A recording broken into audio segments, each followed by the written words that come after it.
Welcome everyone to another what do we call this? Oh yeah. Oh man, I haven't done so many of these in the past little while that I completely forgot my own opening. All of last week, my mom has been yes, sorry. My mom has been in and out of the hospital, emergency, that kind of thing, because of some mental illness issues and stuff. And now she's in there because of a twisted colon. So yeah. I'm so sorry. Yeah, she's having an operation done. I just found out from my sister. So hopefully she'll be okay. I'm sure she'll give us a call once she's done with the surgery and able to move around again. Of course. I had a friend that had similar surgery, and it takes a bit to heal from this one. I can imagine. Yeah. Yikes. Yeah. But she'll be all right. But she's going into a different hospital later on for the mental health issue stuff. She's having some treatments done to sort of stimulate the proper chemicals in her brain, sort of thing, that kind of thing. So yeah, should be good. But I had to be on call basically in case she needed me for a ride to the hospital or whatever, and I was up late a couple of nights because of it. So I know how that is. Anyways. Yeah, carry on. You were going to say. No, I work with special needs adults, and I also do an outreach program like with homeless kids. So I totally understand about being on call, and I totally understand about weird hours and doing crazy. Oh yeah. Oh yeah, I bet you do. Yeah, but that's really, really cool that you do that, man. Yeah, one of my things is helping people out. Yeah, me too. I do what I can. Right, dedicated blood donor, that kind of thing. Right, so. Yeah, I totally respected that about you. I grew up in a family of people that always helped people. So it was like something that, as I got older, it's something I had to do. Something that was ingrained into you, right? Yeah, you help your fellow humans, it's not it's not even complicated, because I see people, they're like, oh, I'm an activist or that, like, hey, go down to your local downtown, like, go volunteer at the soup kitchen or something, go help people out, Yeah. They always need help, Absolutely.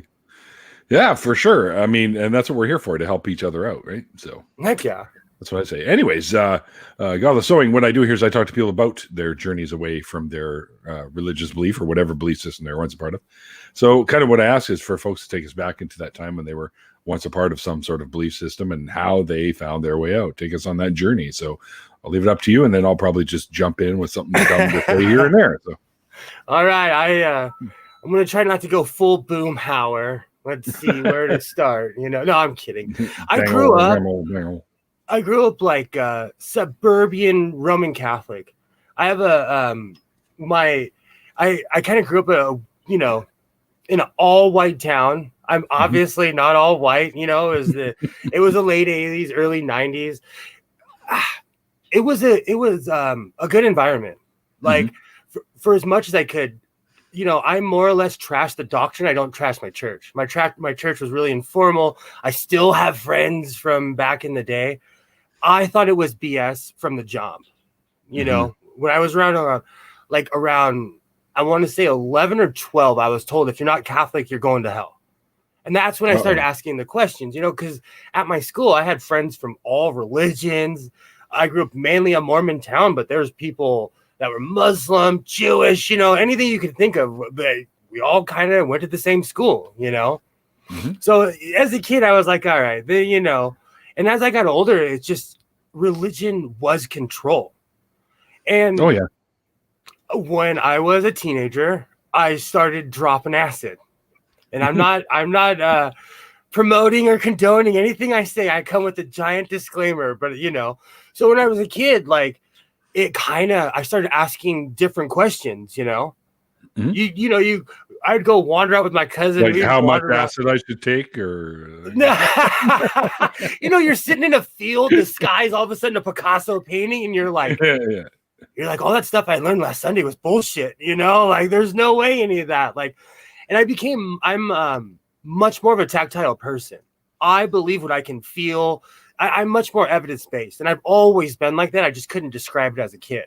Oh, damn. See, I didn't even see your shirt. Damn right.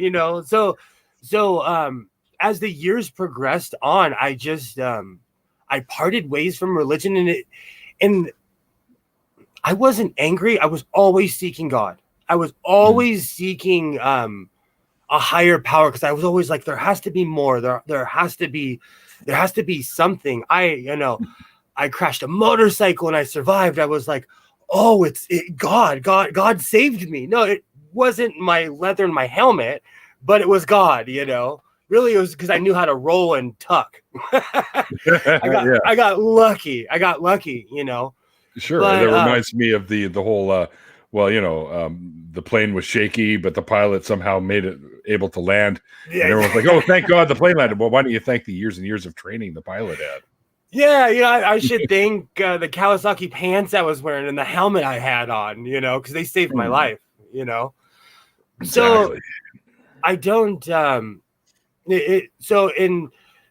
always say something controversial, and it is, in my journey, I had fun. I went off to foreign countries. I did all kinds of crazy stuff, and I always had in the back of my head that God existed. I partied hard. I had a good time.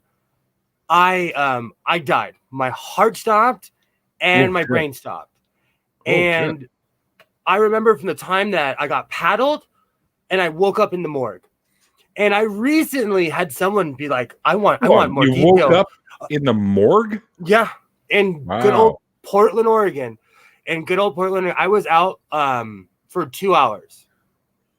So, and it's one of those things, it felt like no time at all. I remember the paddles, and then I woke up in the morgue. I remember I did the Undertaker thing. That's real, because you're stiff as a board. That's real. That's not just in good old wrestling. I did the Undertaker thing where I rose up. The nurse, he threw his clipboard, and I passed back out. And I would too. For a week and a half, and I did it to myself, but I put myself in that hospital bed, and for a week and a half, I sat there, and I was like, I was always one of those people that oh, God exists. I'm holding out. And then that happened, and I was like, no, this is it. When your brain stops, all the magical stuff, all the magical things you see, everything you've done it's done. So I started living for today, and not even in the NA or AA way of just I started living to help people, to reach beyond the doctrine and the rhetoric, because what I was always seeking was an inner peace that I had to find myself. I couldn't go looking to other people to find the peace that I had to have in myself. The only way to your inner peace is through you anyways. You can't get it elsewhere. Oh, damn right. And I still work on it to this very day. I'm not, nobody's perfect, Nobody's nerfing, as the saying goes. Exactly what I always say. Nobody's nerfing. Damn right.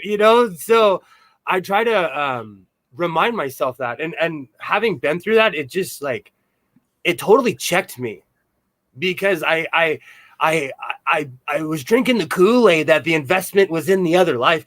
Man, there's no, that's a bad investment. Get your money now. So, when you're out for the couple hours, you don't remember anything from that? No, not even bright white lights or nothing. Relatives going, come on, mind your step. And the funny, I was just talking about this with Sam Chaos, literally a half an hour ago. I was disappointed. I was disappointed.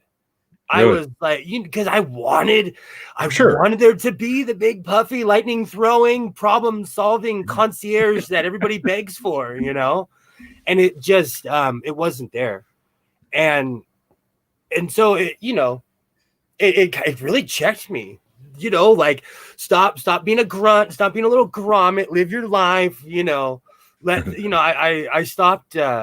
I started living my life. I still get my feelings hurt. I'm still a human being, but I paid more attention to my life rather than always thinking that, oh, this is just temporary. No, this is it.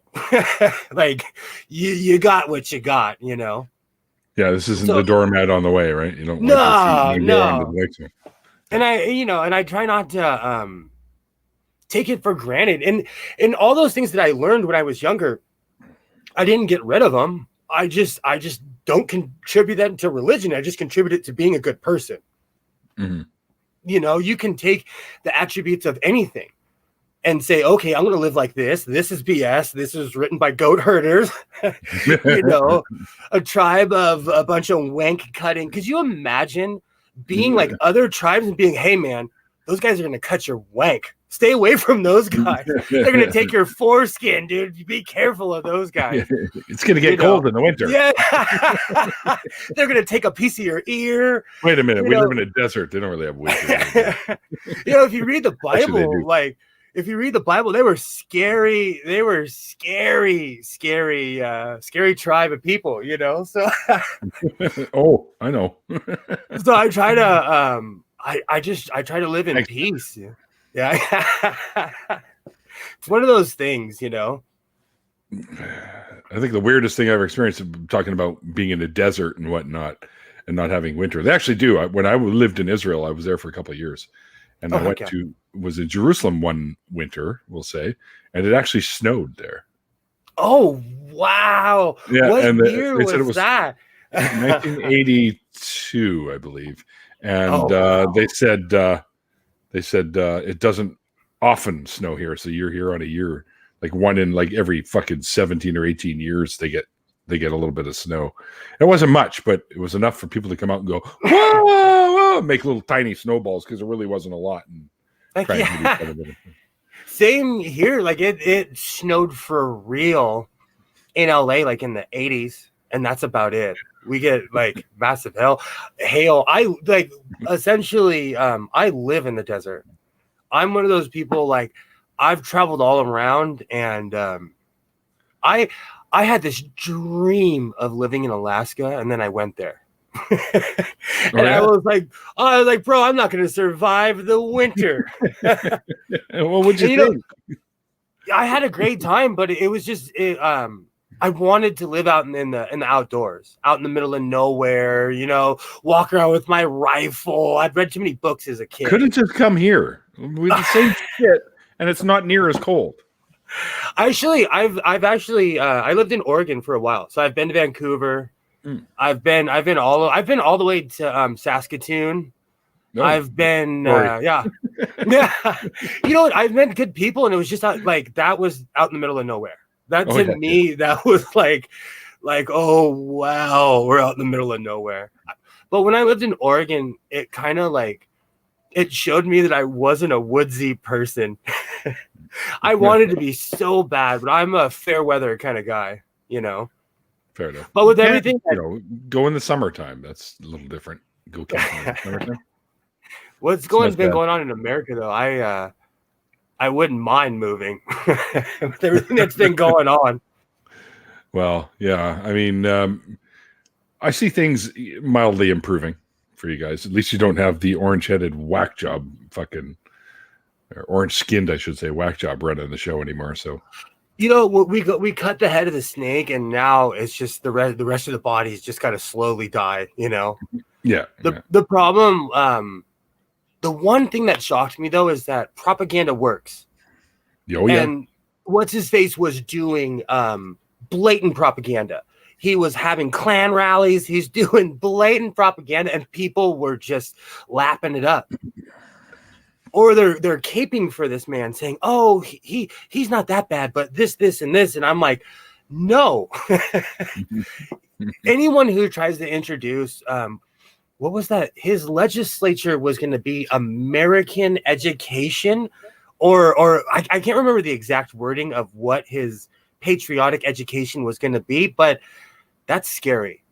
When you start controlling history, that's when you go from president to maniacal leader real quick. Yeah, well, there's an old saying, history is written by the victors. So exactly. He's only, I lived through both George Bush's, and Trump scared me more than any president I've ever in, ever. Me too. Yeah. Yeah. I mean, you had, you had Clinton and whatnot in between there too. So Clinton, the one thing about the presidents is that they waged wars on other people's soil. There was unrest, but Trump brought back like 1960s unrest, you know, where people were letting him know, like, no, we're not going to take this shiest at all. No, we're not going to take it, you know? And I think it's important that Black Lives Matter speaks up. I think it's important that even like Me Too, that all these things, I think it's important that people speak up and have a voice, you know? Yes, I agree. Because Absolutely. it's, you know, the only way that we could ever go forward as a society is together. Unfortunately, I wish it could be me alone, you know, but yeah, well, you got to share the planet with the rest of us. yeah, exactly. And man, we need to tell the guys on the right, you know. So I have a quick question for you. Do you guys have a heavy righty? You know, do you guys have like right wing people in Canada? Yeah, anti-maskers. Oh yeah. Yeah, they had a fucking rally in the downtown core just a little while ago. Those guys get protected by the cops around here because we'll go talk to those people. Those anti-maskers get police escorts when they rally because that's not tolerated around here. Like, it's not. We have we have the Canadian Conservative Party, right? So we have the very conservative folks, and we got, you know, liberals as well, and it's just like they're just, we say a lot. But are they trying to? Because when I think of your country, I think of your country as extremely liberal, and I've met every Canadian stereotype you could possibly think of. So I think of like Canadians, you know, from the Newfie fisherman to the West Coast. Hey, dude. Oh yeah. Oh yeah. I still say hoser. I still call people hosers. Well, nobody up here actually uses that word very often. But I've watched Strange Brew too many times, is what it is. I'm into old school movies. Strange Brew, yeah, so funny. I'm hardcore into hockey. I love hockey. Like I'm a hardcore Kings, LA Kings. Since I was a little kid, when they were in the old building, my pops used to take me. You know what? It went from like a love of a sport to just like, you know, as I got older. Well, as I got older, I kind of got over sports because sports are, you know, when you're young, it's something to be into. When you're older, it's like, you know, I wasn't as into it. But hockey was that one sport I never let go of. You know, right? Yeah, yeah. Mikey here.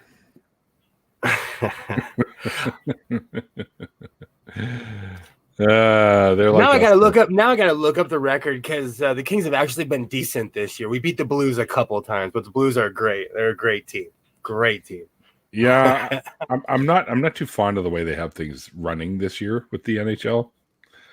Are you talking about the format? Or yeah, like where only certain areas they can only play each other. Like we get all of Canada. Right? Yep. We're like one division. Yep. So we can't play any of the other teams. Well, until the playoffs hit, of course. Did you like last year's format? How they ended the season? They had to do it, so I didn't really. There was no liking or I not liked liking. that. I just like, I was so starved of hockey. I just sat in front of my TV like this for like. I was just happy that it was back. You know. Yeah, I mean, I watch all the games pretty much, as many as I can, right? Not just my team, but you know, I'll even watch the Ducks. I can't believe I just admitted that on YouTube. A lot of but Canucks on there. Yeah, exactly. I'll even watch the Ducks. I can't stand the Calgary Flames, and I'll sit down and watch the Flames. We could be friends. But they've. You know, I'm not going to go too hockey, you know, but whenever they come to LA, it's a fight. And it's been like that for the past 15, 20 years. That's what I'm saying. So I don't take it too personal. That's what happens when you get a Sutter for a coach. Oh, they just got him too. I was almost mad because we got two cups with that guy. Too. No, I know, but we got two cups with that guy, you know, so I have love. I have tons of love for that guy. It's that love-hate thing. Why them? Exactly. Why? Yeah. I was literally saying that at my TV the other day. I'm like, I didn't know how to feel. I was like, you know, Yeah. it's one of those things. How do you think I felt after '94 when we should have fucking won, but anyways, we got beat by the Rangers, and then who did we get for a coach? We got Keenan, and who did he bring? Well, if it makes you feel any better, my neighbor across the street is from Manhattan. When we've never said a crossword to each other. He's a great guy. When the Kings beat the Rangers in the Cup, he didn't talk to me for like 2 months. Our families hang out. You know, my kid plays with his kids. He was so hurt. That's hockey. That's hockey right there. Like, and he's still, whenever he sees me, I'll make sure I have my Stanley Cup jersey from that year on whenever I see him, I'll make sure, depending on, you got to do the dishes with his jersey. Yeah. Oh, we're bad. We hang flags. I have a Kings flag and he has a Rangers flag. Like, we're bad. We're bad about it. Currently, my computer is propped up on a Vancouver Canucks garbage can. Awesome. Oh, that reminds me of a Stargate line when Jack O'Neill asked Teal'c. He's like, "What you got?" Oh, where's my Doughty? I just watched my Doughty. Good choice, Doughty. Good choice. Oh yeah, that guy. I've met a lot of those guys, and they're awesome people. And I'll tell you, because I've met a lot of people. And it's not even the LA thing. I've just met a lot of famous people just around the way. And like sports people, all different kinds of people, and people that play hockey are so genuine. I met Triple H, Hunter Hearst Helmsley, from WWE, biggest a-hole. You're not the first to say that. Oh, he was so rude to my brother and I. Still to this day, I'm mad about it, and it happened long time ago. I will say though, I met Chris Benoit at the year 2000 WrestleMania, and he was the only person to sign my program. Aww. I still have it. In my weird Canadian though, isn't he? Yeah, he wrote it out, and his story ended bad. Yeah, his story, yeah. But like, I met a lot of those. What's so funny? The Canadian wrestler guys were always nice. It's the Americans that were like the Hart Foundation, all those guys, they all came from Calgary Stampede, right? So those guys, but I met him when I was a little kid, and I think they were nicer to kids. I met Triple H when I was a little bit older, and like he was just like piss off. He was like, be gone, peasant, And when someone like, honestly, he's a wall of a human being, so you're not gonna talk trash to someone who's like, well, I don't care, I'll do it. I'm like, fuck you, Triple H. Oh, I rode bikes forever. I have that motto, of the bigger they are, the harder they fall, But I know Triple H works out. Well, yeah, he kind of does, yeah. There's other guys where you're like, all right, they're just big because they've had too many pancakes. If I dance around, there's a chance they might have a heart attack on me or something,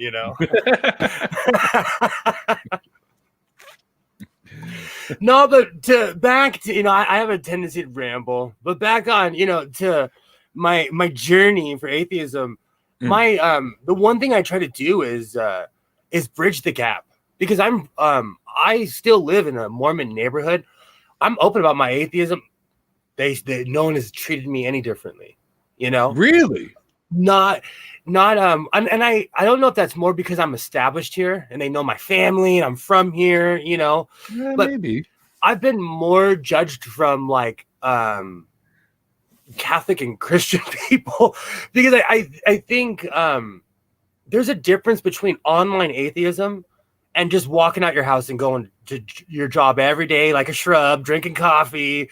There's a difference, because I'm not as preachy when I'm, if someone asks me, I'll tell them in a heartbeat, but I don't walk around and introduce myself. Hi, I'm an atheist. Hi, and most people don't walk around saying, hi, I'm a Mormon, or hi, well, Mormons do. A lot of them though, they'll say something like, so what church do you go to? In Southern California, we don't get that. It's super liberal here. Like it's super. I can't speak for anywhere else, but where I live, people are super liberal. So even the hardcore Republicans are like married. They have a Democrat wife or like, you know, it's not like, you know, my mom was a Democrat and my dad was a Republican, you know. You know, so yeah, most people are really laid back here. Yeah. You know, that's why that West Coast there, man. It's the West Coast. Oh, totally. Oh, disclaimer: don't move here unless you're laid back. I don't care about your politics. Just be nice. No, like I always say, like Kevin Sorbo has moved here. Ray Comfort lives here. Oh, I'm so sorry for both of them. If you watch Ray Comfort's videos, he's on his bike going through the hood. That's LA. Whenever you see anything where he's on his bike, that's Los Angeles. Because you can go from the beach to any neighborhood, like within half a mile, you know, depending on where you are, you know. Well, I've been down there many times. So it trips me out. Or like that guy who, I forget, what's that? Pureflix. The guy who's in all the movies. Yeah. He lives in Malibu, and so does what's Super Jesus guy's name? Kirk Cameron has a house out here. Super, you know, and you know, in LA, like you're more likely to see someone walking down the street smoking a J than someone preaching the Bible, you know, because most people mind their business, you know. So it's just weird. All those evangelicals are moving here. Maybe they're trying to change things. Good luck. This is one of the, as a bi guy, this is one of the gayest places on earth. Good luck. Good luck. They're gonna have their work cut out for them. I'll tell you that much. That's one thing. Like LA has a ton of problems. The cops are garbage, but you know, you can see that anywhere. Like we have a ton of problems, but because we have a larger LGBTQIA plus community here, it's a little bit more accepting. Just like in San Francisco. So California is a little bit more leaning left towards that because there's a lot more people here that are under the umbrella in the alphabet soup. Yeah. You know, so alphabet soup. So like it's nothing for me to see non-binary person or trans person. Like it's every day. You know, so it's like everyday life. That's why when I got online, I was like, "Wow, people are angry.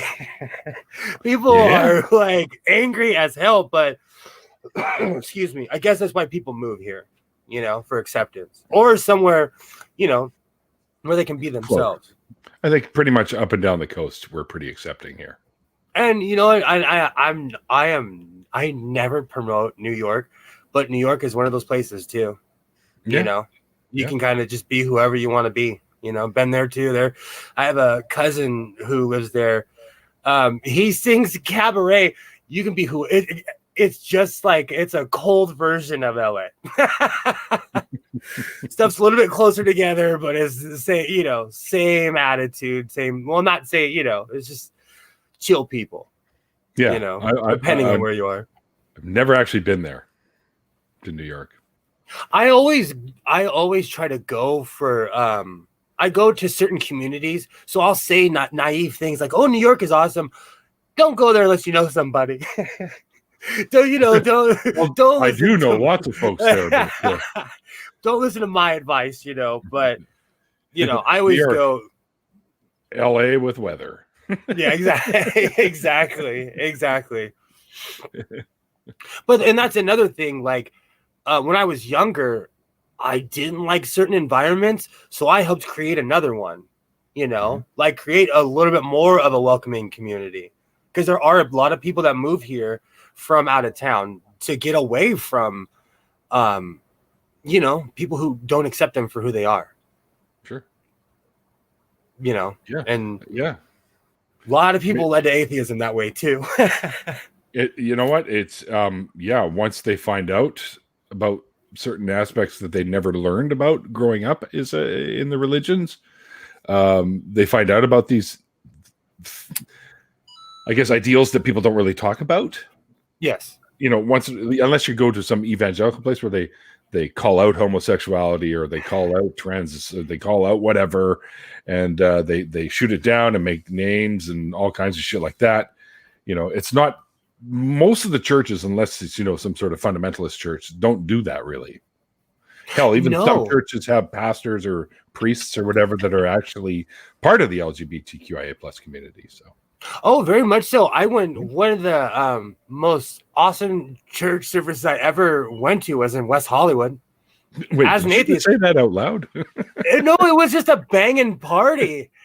My friend was like, "Hey, come with me," and it was a gay church in the middle of West Hollywood, and like they were like, "It's non-denominational." I said, "I'm an atheist, you know that, right?" And they're like, "We don't care." It was okay. It's non-denominational. No, they were like, "No," but they partied. I was like, "Okay." Like, I'll hang out. I still don't believe, nothing happened. Still don't believe a damn thing. Hey, I'll hang out with anybody. As long as you're not lame, I'll hang out with anybody, That's that's another thing. I try to bridge the gap, because there's just cool people out there. Like, oh yeah, believe what you want to believe, just don't hit me over the head with it. yeah, they'll come spewing it out all over me. I had a good friend who I knew from back in the day. I hadn't seen him in 20 years, and he started hanging out. He'd come over to my house every weekend when my son goes with his mom. And when Jen from Jen's Little Corner and I got together, she announced it on Facebook, and he stopped calling me.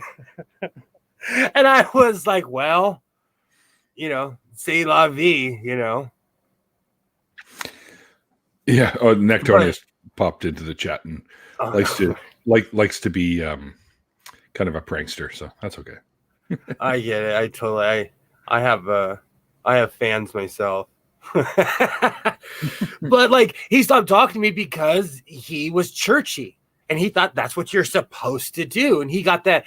He found that new age kind of evangelical kind of thing. And I told him I'm an atheist, but the second he realized that I was with a trans woman, it conflicted with his Christianity, and he never called me again. I thought that was the lamest. Really? We were smoking J's together, talking about the old days, singing singing Bruce Springsteen, literally, having a good old time, because back in the day we were like, we had great times. We were dumb kids, drank beer. This was pre-internet, kids, We had fun, we'd go tell lies to girls with each other. We'd lie for each other, He was a good friend of mine. And like, because we lived on like in the same neighborhood, we'd always end up walking home from parties together, And so, people are funny that way, and they allow their doctrine to get in the way. That's my thing. I'll hang out with anyone as long as you don't let your hang-ups get in the way, Nectonius is saying a godless earth would be a massacre, or it wouldn't be an earth anyway, since the universe won't have begun in the first place. I hate to tell you this, but almost 15 billion years ago, that's absolutely long before your God was even a concept. Long before. It took almost 15 billion years for the guy to even be thought of. So do you argue with Christians? Do you get in debates? I don't really debate a lot, but yeah, I mean, when I hear something ridiculous said that can be easily refuted with simple evidence, then I usually speak up, right? That's my thing. I'm not anti-debating, but I'm not going to argue with trolls or like people like Darth Dawkins. There's no point. Oh, yeah, exactly. That's what I'm saying. Like Captain Scripto. If somebody's willing, if someone's willing to sit down and talk, like recently, I've been I'm going to do a podcast with Sam Chaos and Science Side Up, Maddie. Yeah. She's awesome. They're both awesome, but Maddie is Presbyterian, I think she said. I could be wrong. Don't quote me on that. But she's an awesome human being. well, that's one off the checklist. I don't, just like all Christians, so Well, I try. you shouldn't. You can't. Yeah, Okay, exactly. don't hate the people. Hate the ideals. The bad Exactly. ones. Right? That's my whole thing. Like I said, like I'll rock with anybody that's a good person. Oh, it's Episcopalian. There you go. Thank you, Sam. Sam's one of my favorite people ever. So you're not a boomer. Well, no. Technology-wise, I am, and Sam's actually they are helping me out because there's a lot of stuff I just don't know. Like Sam was like, "Do you have a Discord?" I'm like, "Yeah, but it's not doing anything." I'm kind of poking it with the stick. I just opened one because I thought that's what you're supposed to do. Let me get a stick. No, I have everything within reach. Well, the closest thing to a stick I have is some chopsticks from Guy. But Sam taught me how to use Discourse, and I am eternally grateful because I had no idea what I'm doing. Yeah, Discourse or Discord is Discord. I'm barely ever go on there, right? But I have too many fucking social media things, and exactly that's my thing. I tend to focus on a couple, right? And that's about it. I recently, not recently, but I got rid of my Instagram because my Twitter took off 10 times more than my Instagram. Well, yeah. And like no one cared when I did the same format on Twitter. I gained 10 times more followers. So I completely abandoned my Instagram. It's still there, but. Oh, can you see? Yeah, yeah. You see, the problem with that is he's talking about how our eyes interpret the information that we see, right? And we see it upside down too, and then our eyes. Oh, I love that. Our eyes evolved with trichromatic vision over millions. Also, we have very large blind spots that the brain automatically fills in, right? So.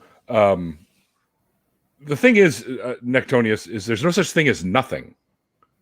No one has ever seen nothing other than the little bit of space between atoms. There's no such thing as nothing. Everywhere we look, we find things. So the universe didn't come from nothing. Nothing can come from nothing. The universe came from something. And we've got it down to, what they call some sort of an event that caused. Well, they call it the Big Bang, but it's very poorly named. It should have been the big inflation would be a much better word, because the universe is still inflating, and we know this because of the cosmic background radiation, and that also gives us a relative time as to when the universe came into existence. So, but never have we looked at these things and seen the fingerprints of any deities of any kind, because deities weren't even a thought. Okay, if you think of a clock, we're like the last second before midnight. All that stuff around there has been around here long before us. And if you look up Scientific America, they have an inflation model, so you can actually see what it looks like and how it's happened, and what we in the parts of the universe that we can and cannot see. Right. Now they've recently here in our solar system, there's a couple of astronomers that were looking around, and they think that this 9th planet, because Pluto got demoted or whatever. Yeah, they think that it could be a micro black hole. I'm like, wait, what? That can't be right. You'd see shit going into it. So I don't know about that. Thanks, Neil. I'm not gonna be able to sleep tonight. I'm just gonna be sitting there thinking about the micro black hole all night. Was the Big Bang was supposed to be a satirical name? Kinda. They couldn't think of a name of a good enough name for it. So, as a joke, somebody said, sure, Big Bang. We'll use that. Wasn't it a preacher who came out with that concept? Because I always hear that argument from Christians. They're like, they think it's like a slam dunk on you when they see that, and I'm like, well, thank you. It's not a slam dunk. A lot of that's the thing. A lot of the arguments are the same old arguments, just dressed up different. And after a while, like I like 10 years ago, I was like, these are the same arguments. And here it is 20 years now, it's the same arguments, Nothing is before everything was brought to existence. He doesn't understand what nothing means. Nothing But, means bro- void of anything, but a piece of paper has wood fibers in it. But the problem with God, though, and this is from a lane man. You know, I'm a lane man, but my problem is with a God, it's infinite regression. Who created that God? And then we start doing the rodeo, and no, it's mathematically impossible. It's well, that's the one reason, but they all say, well, God's eternal. Well, how can that be? That can't be. Like not dying is cancer. Life without death is cancer. Like living forever just would be cancer. It would be like you're just planning yourself on something and zapping that. It just doesn't make sense. The entire idea of an afterlife is very anti-scientific as well. It defies the laws of physics. I have so many questions that I wrote them down. Like, would all my dogs be there? What about all the hamsters I buried at my old, in the backyard? Are they like, what? Do hamsters go to heaven? Apparently not. Well, am I gonna see my grandmother? Her sense of being young and alive and vibrant is different than mine. Is her 1950s heaven gonna coincide with my like Jetsons heaven that I want to be in? Like, what about this? What about all your loved ones are in heaven, but you end up in hell? Let's say, are they going to know that? Are they going to miss you? And is that still going to be heaven if they have to be up there with the knowledge that you're now burning in hell, which you can't anyways because you don't have nerve endings, so you don't have pain receptors in your brain to it's crazy shit, man. It's utterly Islam. It's In Islam, your skin burns off and you get new skin, so you basically become a piece of coal. Skin? Yeah, that's it. How can you be dead and still have skin? Thank you. That's what I'm saying. That's what I'm saying. I wrote down. I have so many questions. I had to write them down because, I had a min pin that was the most evil dog on earth. Is that dog going to heaven? The great wheel in the sky equals hamster heaven. That was like a Star Trek Lower Decks episode. Oh no, they said the universe was on the back of a koala. That's when the guy ascended. It's one of the Perp. I gotta give a shout out to Purple Rhymes with Orange. I love Perp, but the whole heaven thing is just exactly. That's what I'm saying. I had the same thing. No, I don't want to go see my grandma as a hot teenager. That's like that episode in Deep Space Nine when they went back in time and Dr. Bashir thought he had to do his grandma to be his own father. Sorry, I'm a Star Trek geek. I'm a Star Trek That's okay. I got a uniform, so. Me too. I have an old school TOS uniform, but I've gained quite a significant amount of weight over the past year from COVID lockdown. So I got to get a new uniform. On a few extra pounds too. So. Oh, it's so sad. Like there's certain vests that won't close. That's how I know I've gained a significant amount of weight. Like, because all my writing clothes, like that stuff, I make it baggy so I can wear sweatshirts or flannels underneath. But like, there's vests that I just wear. Like, I can't close certain vests, and I'm like, ooh, I've time to hit the gym. Yeah, I have a rule where my stomach can't be out further than my upper chest. So I'm not quite there yet. Damn it, Rob. God damn it. I do lazy guy push-ups. Like I'm trying to me too. I think of other people doing them. You know what it is? It's I'm gonna have a midlife crisis. It's gonna be so sad. And I already have a bike and a truck, so I'm gonna like get a helicopter license or something.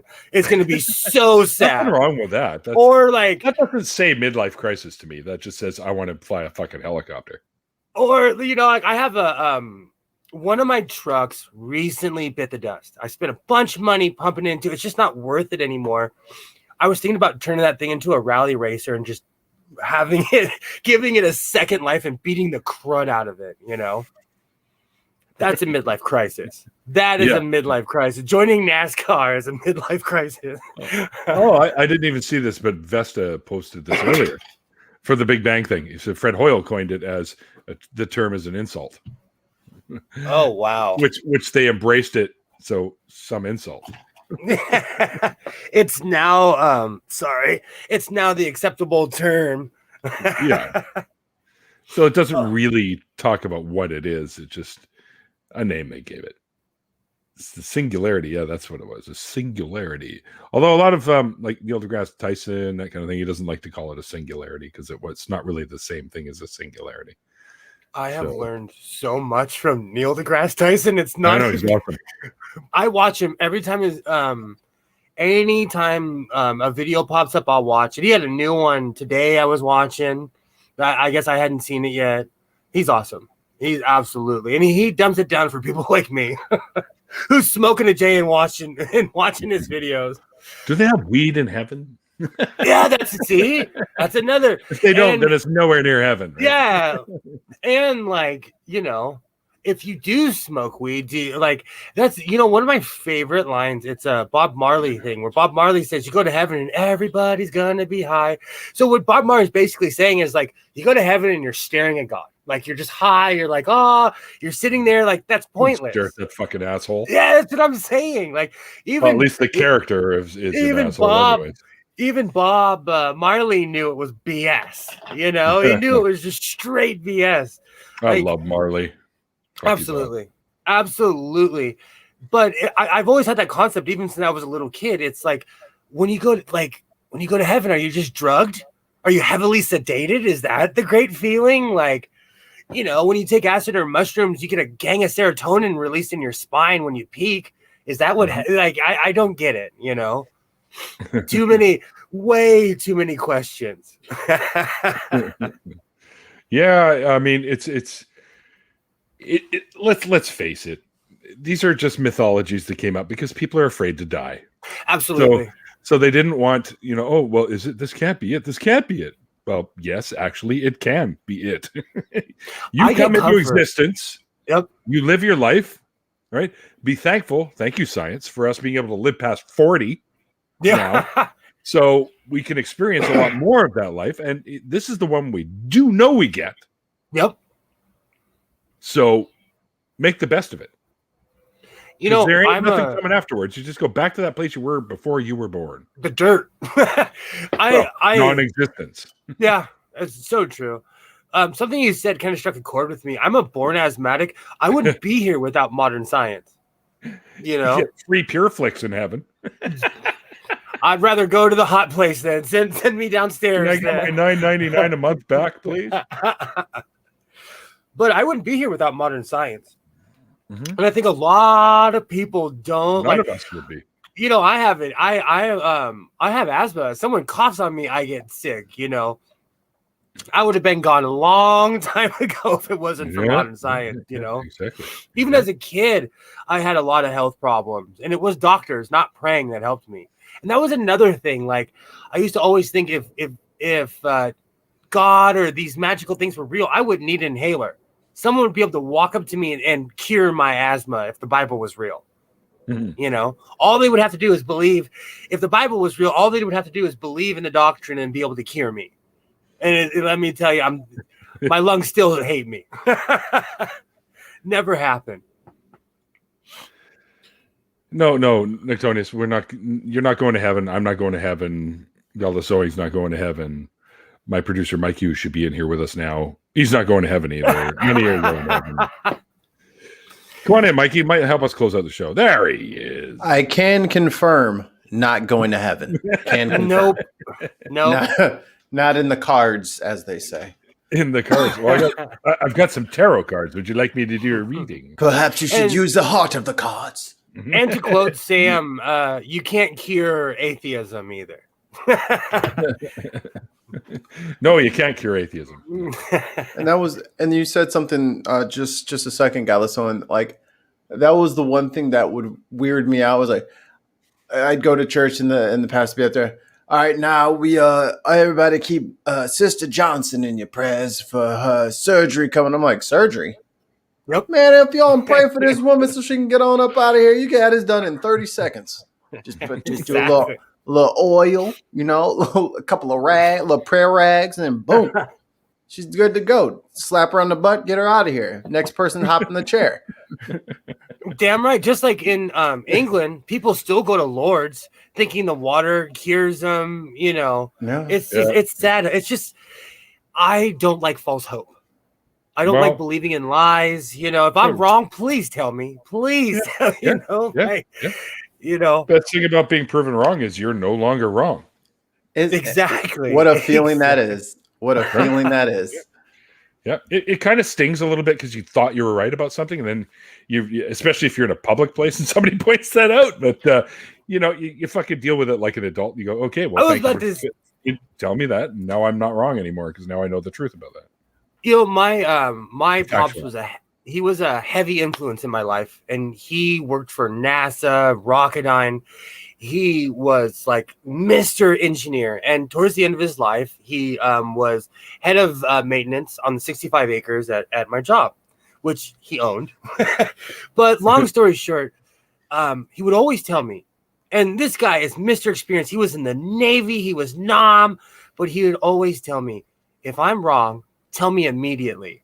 He's like, I don't want to be like half mile down the road and forget, think I forget. He's like, speak up. If I'm doing it, just because I'm experienced doesn't mean I know everything. And I've always kept that with me, speak up, say something. Don't be afraid, don't be afraid to say, hey, maybe I think you're wrong, and tell that person why. Maybe you're right. Maybe you'll teach that person something, Well, let me see if I can find it here. We're still talking about afterlife, right? Now I got Marley stuck in my head. So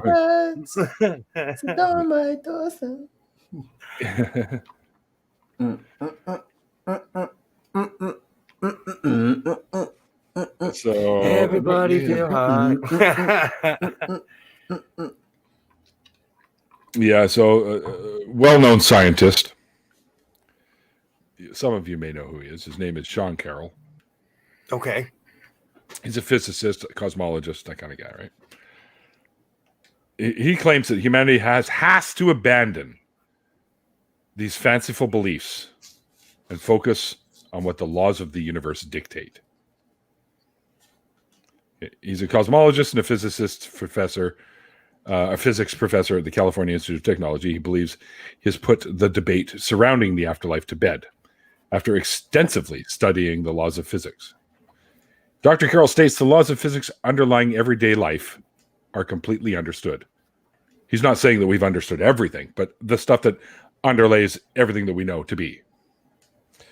And everything happens within the realm of possibility.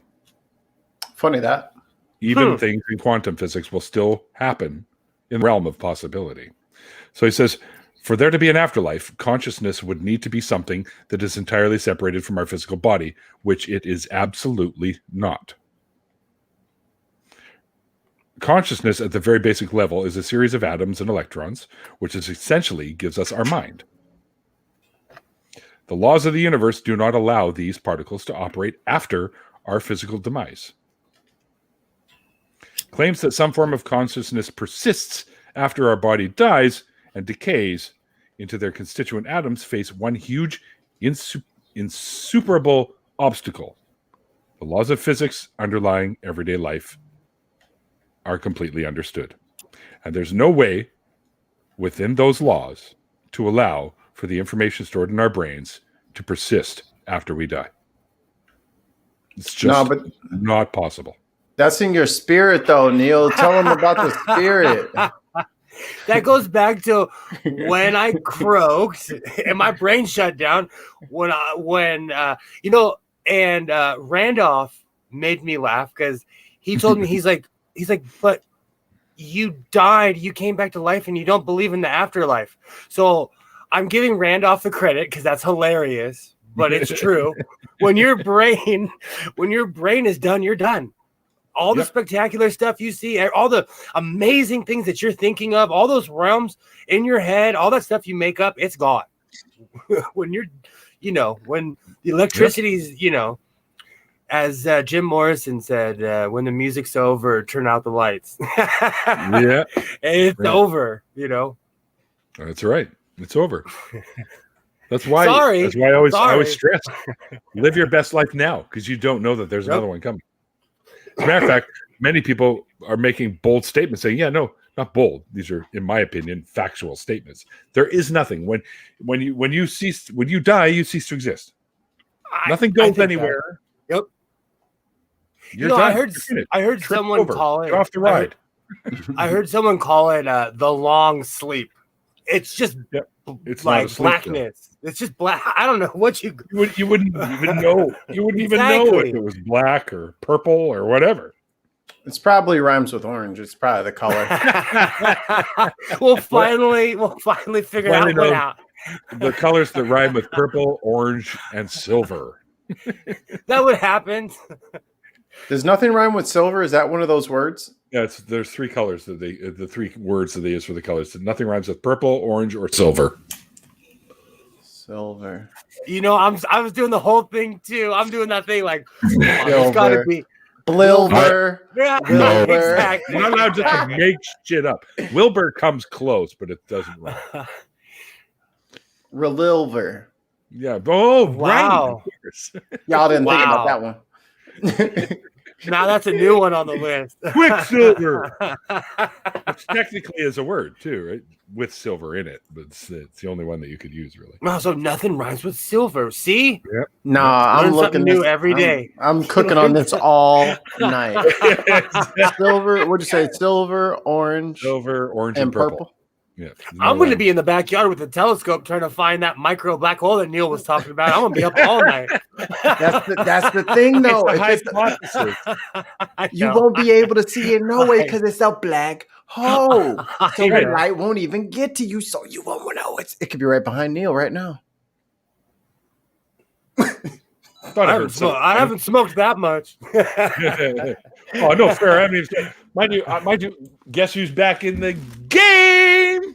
Go, gummy bears. Gummy bears. So I had to take a break. I had to take a break from edibles. About a year and a half ago. I did for about an hour. I have a Vegas habit. So I go gambling whenever my son gets picked up by his mom on the weekends. This is pre-COVID. I would go to Vegas and go be an adult and have fun. I would eat edibles and go gambling. One time, I don't know if I got that one edible that hit me right at the side. I was like, I'm sitting there and I'm like, what am I doing with my life? Why am I I got so high, I started just contemplating my life issues. It hit me on the floor. I had a crisis right there. Like, what am I doing with myself? Man, was I respectful to that young lady yesterday? Was I this? I was like totally having a crisis. So I stopped eating edibles for a while because it hit me the wrong way. Way. I've had edibles do that to me too, but for me, it was like I went into like complete fucking panic mode. I thought my heart was literally going to bust through my chest and run out in the middle of the living room and go, "Hey, fuck you!" Exactly. Oh yeah, there was one where I was. You'll never catch me. I was literally holding on to the couch, promising myself like I will never do this again. Moving. It's because like when pot first became legal here, I was like, oh, I smoke. I'm old school. I'm big smoke. I'm smoky. Man, some of that stuff. I'm like in a corner with a blanket, like, oh, let this go away. Let this feeling go away. Like, some of that stuff hit me so hard. Some of this noon stuff.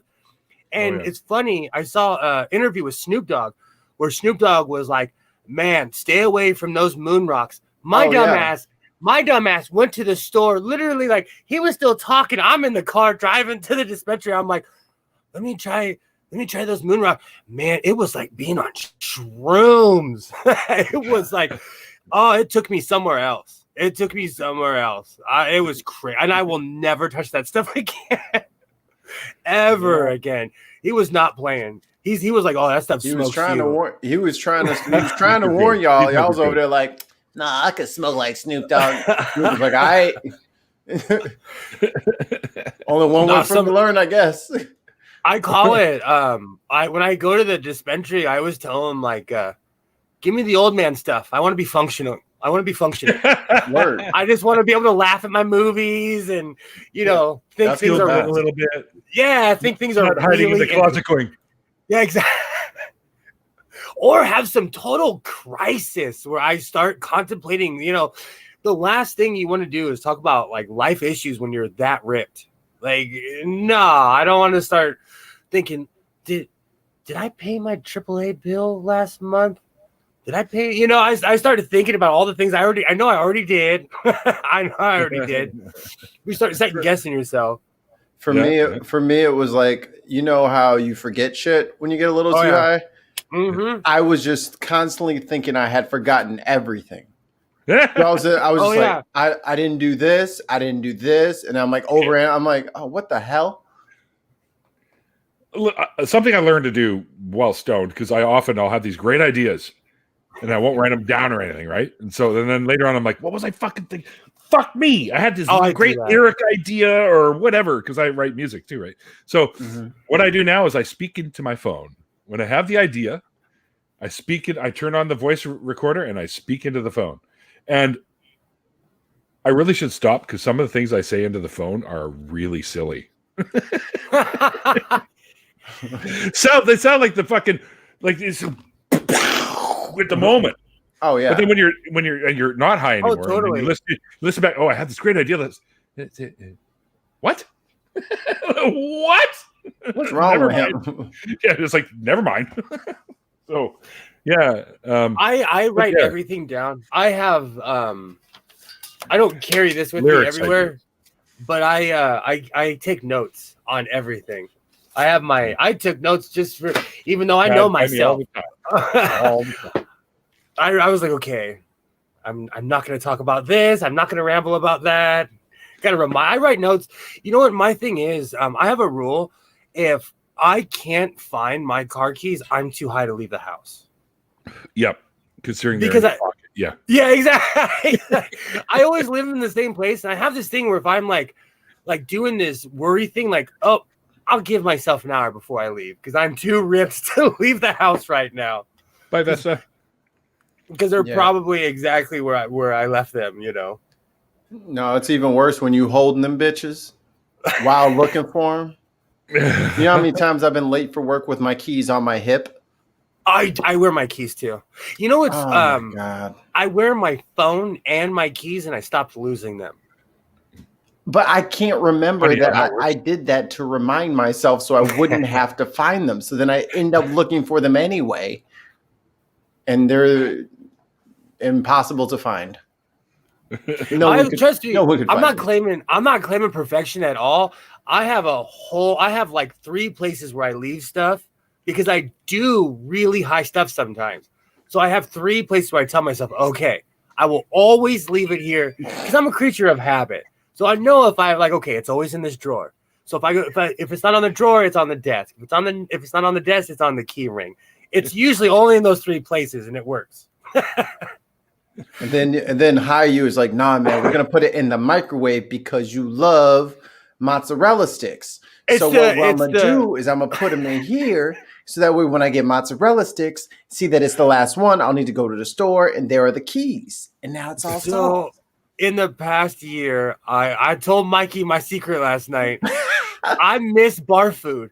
So when I go to the store, I go buy bar food. I miss mozzarella. Oh, like I miss I make my own potato skins like with cheese and bacon. I miss all that stuff. So I started making it. That's why I've gained a significant amount of weight in the past year. I make cornbread. Like there's this there's this rib place I used to always go to, and I figured I just like their cornbread. So I started making rib. Yeah, just a way to get cornbread. Well, I grew up with a hillbilly father, So my dad barbecued even in the winter. It'd be raining mine and he too. was out there yeah. like he was.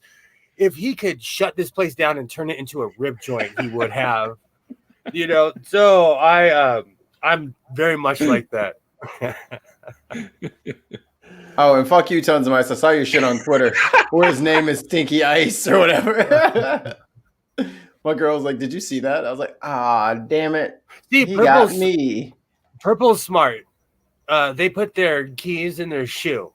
See, that's smart because but I wear 3 different pairs of boots. Yeah, I was about to say, nah, man, I wouldn't put them shoes on. I'd be looking all over the house. Cut 3 keys. Then you got one for each boot. True. I can do that for my trucks, but my newer car, those keys are expensive. I was about to say, that Mini charge you for Cooper those- key is like $300. Hell yeah, they don't fob play. ones, right? With the with the chip, because my son, built-in video game and I used to own a Montero, which I miss that car. I rode that thing until it fell apart, literally. But my son broke one of the remotes. And I was like, I'm just going to go get a remote. And then they told me the price. I was like, guess I'm only going to have one. Same thing happened with my Flex, but I'm the one that broke it, so I'm not as mad. But they wanted like $400 for the key. And I'm like, nope. I guess I'm going to have one key then. $400 for you. In Canada, that's like $175 million. So the one thing that really I learned 4% GDP. I learned this from my pops, but I used to have a Mazda 3 a long time ago. The seatbelt got stuck when my son was still in a baby carrier. So I called Mazda and I'm like, oh, my seatbelt's stuck. They're like, oh, bring it in. It'll be $300 just to look at it. Oh, okay. So, my pops was the stereotypical old ex-engineer, smoked a pipe, stereotypical guy, wore a floppy hat. I called my dad. I was like, hey, will you go look at my car? He goes back there with the screwdriver, pops it open, gets fixes the seat, and he's like, that'll be $300. Mazda was just going to keep my car for a couple of days and then easily fix it and then charge me $300. If not more. Yeah. Wow. If not invent, and it was like a 30-second fix, Oh, yeah. So I had to go call an old guy to go fix it, I'm that dude now. Well, me too. I have to be. My pops is gone, so I have to be that guy now. Yep. I'll be doing everything. Oh, yeah. Yeah. But I had the fortunate of growing up around a real life MacGyver because my pops was an engineer. He was always like, no, we will make one. And he was not playing. Like, he was not playing. What? How you fucking make what? See, but it was cheating, though, because he worked for, like, Rocketdyne and NASA. So, like, he would go in. And all my teachers knew they would, like I would win the Pinewood Derby every year in Boy Scouts. But it was because I had an engineer. I didn't touch one of my cars. He made all of them. So I probably would have hated you in like high school and like, yo, his dad helping him with all his projects. Oh yeah, my volcanoes. Bullshit. I had Mount Vesuvius that shot out. I still have pictures of that. Oh yeah, and he taught me all. Even he'd get all the neighborhood kids, because those nom guys were crazy. So he's like, you guys want to see something fun? He'd get dry ice and shove it in an Arrowhead bottle. And watch the Arrowhead bottle shoot up half a mile in the air, This was the 80s. We were, it was a different time, in the 80s. It was a different time. I never made explosives with dry ice. How dare you accuse me of such things? You can't prove anything, cop. I saw something the other day. It made me laugh at my local grocery store. They had the dry ice more locked down than the booze. It made me laugh so hard. They saw you coming. Yeah. All right. Well, first of all, we've gone well past the hour. So let's carry this on in the after party. Awesome. Yeah. Awesome. But before we go, if you could give someone a piece of advice about indoctrination, religion, that kind of thing, with the stuff that you went through, what would you give them? What would you say to them? I would say I would speak more on the end of when you free yourself, keep going. So when you free yourself, join a community, but don't go looking for another deity. Stay away from the self-appointed deities or people who seem to have all the answers, because there's a give and take in life, and it's all gray. There's no black and white, So, I don't actually agree with that. There's certain things that are black and white. No, I agree with you on that, but something's either true or it's not. Yes, that I agree with, but there's just certain things, like in the churchy sense, it's not as black and white as, what I'm saying is, when you free yourself, keep going. Find out, what's true for you, because how I live my life may not be how Mikey lives his life or how you live your life. You know what I'm saying? Like, I like to go to strip clubs that aren't women. I don't think you'd want to go with me if I went to a strip club with a bunch of dudes. Would you want? I've been already, so you don't forget. Hey, Neil. Hey. I support my friends. I don't care what their sexual preferences are. I go with them, and it's always a good time. It's always fun. That's what I'm saying. See, that's what I'm saying. It's just like, just be yourself. That's my thing. If you're not hurting anyone, be yourself. And that's my whole thing. And I'm willing to come to a community. I'm willing to rock with other people, but I'm just not looking for another God or another mother or, so. I'm with Gorilla on that. The guy's, is there beer and wings? I'll go. Yeah. My thing is just, think for yourself, Yeah.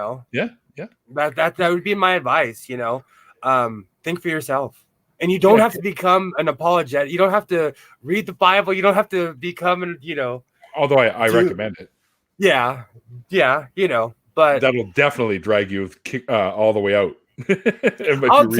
Well, no, I'm saying there's a lot of people that become atheists, and then they become the anti-apologetics. I will say, though, I got in an argument one time, and it taught me that I needed to tighten my beliefs and how I present myself. So it was good that and this was a man, came to me in public, and I kind of told him, and he was like, "What about blah, blah, blah?" And I was like, I had the answers, but they weren't as sharp as they are now, Read Revelations while high. Only if you don't want to sleep. Yeah, I was about to say, not on edibles. Yeah. Caterpillar. What? Rhymes with silver. No, it doesn't. Silver, caterpillar. Let me get my rap career. Caterpillar. Where's the V? No. All right, back to the drawing board. I'm gonna be up in my telescope with my coat on in the middle of the night. Silver, bilver, excellent point. Kilver. If you need to apologize for your beliefs, you need to examine your beliefs. Damn right. I've said that since day one. Like, since my first interview online, someone was like, "Well, what's your advice? Run and keep going." Like Forrest Gump said, "Keep running." Yeah, exactly. Like Boston said. Damn right. Capadonna said it too, and Snoop Dogg said it too. But run, just run. Door hinge.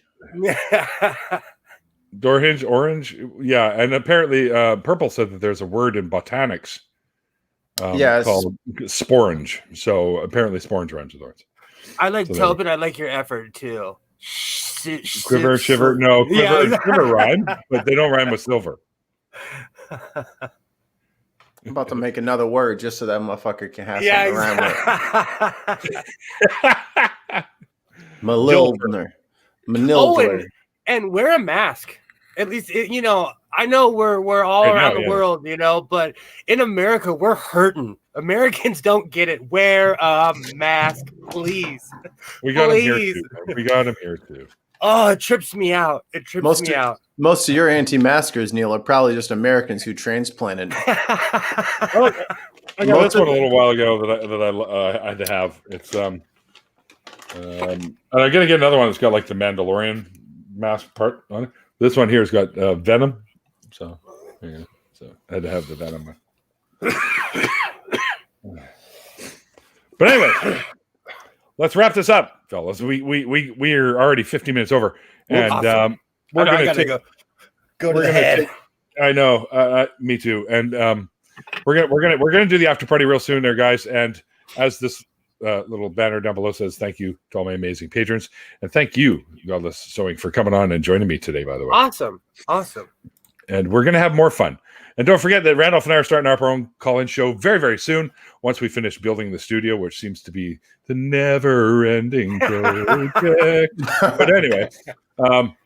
It'll be called True North Talk, and it is coming. So head over to the channel and give us a sub there, and you won't miss our launch. And there are some funny little construction videos you can go laugh at for the first little while.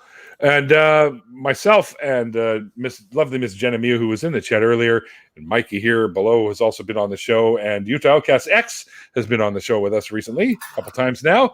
Come and watch all of us and lots of other great people and members of the ACA, as my little coaster here says. If you need evidence, there you go. Awesome. Yeah, we do that. The new nonprofits has been revamped and relaunched, so it airs Sunday between Talk Heathen and Atheist Experience around 3 p.m. And I was on the one from last week with X and with Cynthia and Jenna. It was a great episode. Actually, we had a lot of fun. And of course, the last Saturday of every month, myself and Andy and Seamus. Andy, you know, from Laughing in Disbelief, and Seamus, you know, from The Free Thought Prophet. And turn that down, damn it. And we do a little show called Good mic. Have a good mic. Drinking Out Loud, where we get together. And we usually have a guest, like Mikey's been on there with us. And you never know, Godless Sewing. We might come knocking on your door one day. You come join us for a couple of beers and a little chat Saturday afternoon around 2 p.m. Pacific time. We go for an hour and a half, and we have some fun because I can't go for too much longer than that because I got my show on Saturday too, right? So I got to get. Oh, I'm down. That's my only free day. I'm down. I drank so much that day. Drinking online for like and your two shows. I was like, I've been drinking since 4. It is 2 a.m. I was drinking since noon, man. Is it noon? Oh, here we go. All right, so although that's just nonsense, you can drink whenever the hell you want. Hell yeah, beers for but breakfast. Anyway, if you guys want to, yes, that's right. The link to the after party is in the description box below. If you guys want to click on that and head over there, we'll be there shortly. We're going to have a quick break. I got to pee, just like Godless Sewing's got to pee too, and I got to throw an extra brewski in the little in my little Godless lunchbox. And awesome. Yeah. So until then, though, guys, thanks everyone for hanging out in the chat. Hope you guys had fun. And until next time, like I always say at the end of these shows, like the late great Christopher Hitchens once said, it's called faith because it's not knowledge. And we'll see you guys next time.